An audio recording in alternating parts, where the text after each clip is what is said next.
नमस्कार, आपके साथ मैं हूं गौरव अग्रवाल। आप देख रहे हैं देश का number 1 news channel TV9 Bharatvarsh और इस बुलेटिन में मेरे साथ पूर्णिमा मिश्रा भी हैं और हम दोनों मिलकर आपको बताएंगे कि इस वक्त दुनिया के हर कोने में क्या कुछ घट रहा है। रूस यूक्रेन से जुड़ी बड़ी खबरें कौन सी हैं और सबसे पहले उसी से जुड़ी एक बड़ी खबर। आज यूक्रेन पहुंच रहे हैं यूएस के विदेश मंत्री और रक्षा मंत्री।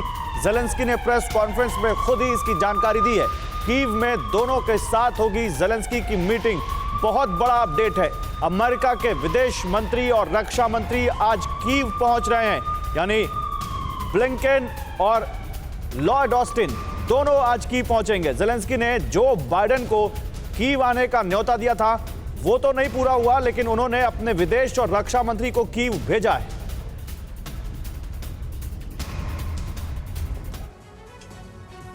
तो रूस यूक्रेन युद्ध के बीच अमेरिकी मंत्रियों के दौरे के मायने क्या हैं, आइए आपको ग्राफिक के जरिए उसकी कुछ डिटेल्स दे देते हैं। क्योंकि यूएस के 2 मंत्री पहुंचने वाले हैं कीव और उनकी मौजूदगी होगी यूक्रेन की धरती पर, यानी अमेरिका के विदेश और रक्षा मंत्री कीव पहुंच रहे हैं। युद्ध शुरू होने के बाद अमेरिका के मंत्री, ऐसा पहली बार होगा जब यूक्रेन की धरती पर वो पहुंचेंगे। इससे पहले बोरिस जॉनसन पहुंचे थे, कीव की सड़कों पर नजर आए थे।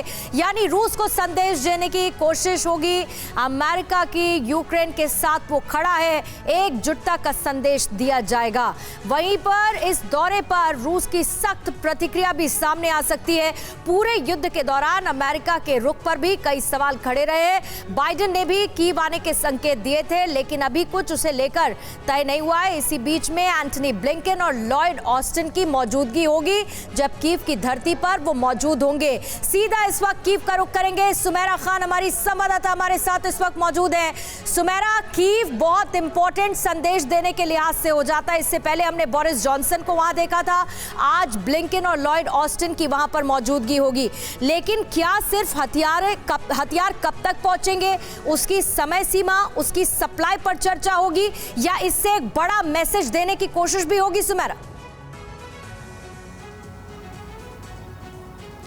ये अपने आप में एक बहुत बड़ा मैसेज और संदेश है पूर्णिमा। जाहिर सी बात है किस तरह से समर्थन कर रहा है यूएस और कैसे और समर्थन को आगे बढ़ाएगा उस पर तो बात ज़रूर होगी ही। लेकिन जेलेंस्की ने कल उस प्रेस कॉन्फ्रेंस में जो उन्होंने मेट्रो स्टेशन पर की थी, जहां TV9 भारतवर्ष भी मौजूद था, उस लंबी प्रेस कॉन्फ्रेंस के दौरान उन्होंने इस बात को कहा, इस बात की पुष्टि की कि 40 देशों के प्रतिनिधि उनसे मिलेंगे आज कीव में, और इसमें यूएस के ये दोनों अहम जो नेता हैं वो भी मौजूद रहेंगे। एंथनी ब्लिंकन मौजूद रहेंगे, डिफेंस सेक्रेटरी और फॉरेन मिनिस्टर दोनों मौजूद रहेंगे। हालांकि अमेरिका की तरफ से इसकी अभी तक साफ तौर पर पुष्टि नहीं की गई है। समय के बारे में सिक्योरिटी कंसर्न्स को देखते हुए और किस तरह और कहां मुलाकात होने वाली है, इसको डाइवर्ज नहीं किया गया, ये जानकारी नहीं दी गई है। लेकिन अपने आप में इसकी अहमियत बहुत ज़्यादा है, क्योंकि अमेरिका भी बताने की कोशिश कर रहा है और यूक्रेन दुनिया को दिखाने की कोशिश कर रहा है कि किस तरह से यहाँ पर एक तरह की नॉर्मलसी वापस आ रही है और वो किस तरह से रूस को पूरी तरह से जवाब देने के लिए तैयार है और उनके दोस्त, उनके एलाइज उनके साथ हैं। कल जो प्रेस कॉन्फ्रेंस भी थी उसमें भी बहुत सी मैसेजिंग थी। आज जब ये मुलाकात होगी इसमें भी बहुत सी मैसेजिंग होगी। मेट्रो स्टेशन पर क्या इसका ये भी मतलब निकालें कि अब धीरे धीरे जो कीव है वहां पर जिंदगी पटरी पर लौट रही है? क्योंकि एक तरफ हमने देखा कीव पर हमले फिर से जारी हुए, फिर ब्रिटेन ने अपनी लवीव पे जो एम्बेसी शिफ्ट की थी वो कीव ले आए, अब ये दोनों बड़े मंत्री हैं अमेरिका के, ये कीव आ रहे हैं। मैसेजिंग के साथ साथ क्या यूक्रेन भी कोई मैसेज देने की कोशिश कर रहा है? जी हाँ, बिल्कुल। यूक्रेन दरअसल ये मैसेज देने की कोशिश कर रहा है कि हम डरे नहीं हैं, हम किसी भी सूरत में भयभीत नहीं हैं, हम अपनी ज़िंदगी को ठीक वैसे ही जीते रहेंगे जैसे हमें जीना चाहिए। भले ही कीव पर हमले हुए हों, लेकिन एक नॉर्मलसी वापस आ रही है और अभी भी ऐसा नहीं है कि वो टारगेट पर नहीं है, ऐसा नहीं है कि यहाँ दोबारा टारगेट नहीं हो सकता है। लेकिन उसके बावजूद एक बड़ा संदेश देने की कोशिश है कि देखिए दुनिया हमारे साथ खड़ी है और हम इस एडवर्स सिचुएशन में भी, इस तरह के हालात में भी हम बड़ा ऐलान भी संभव है क्या? जब अमेरिका के ये 2 मंत्री यहां पर होंगे तो कोई ऐसा ऐलान जो दुनिया को चौंका दे? देखिए, इसके बारे में साफ तौर पर ऐसे नहीं कहा है। जेलेंस्की से कल ये सवाल पूछा भी गया था कि क्या हो सकता है, तो उन्होंने यही कहा कि देखिए ये मुलाकात अहमियत रखती है, मुलाकात जब होगी उसके बाद एक हम ज़रूर ये जानते हैं कि इसके बारे में ज़रूर बात होगी कि किस तरह का समर्थन और अमेरिका देगा। अमेरिका लगातार बयान दे रहा है कि कैसे वो हथियार दे रहा है, किस तरह से समर्थन कर रहा है यूक्रेन का।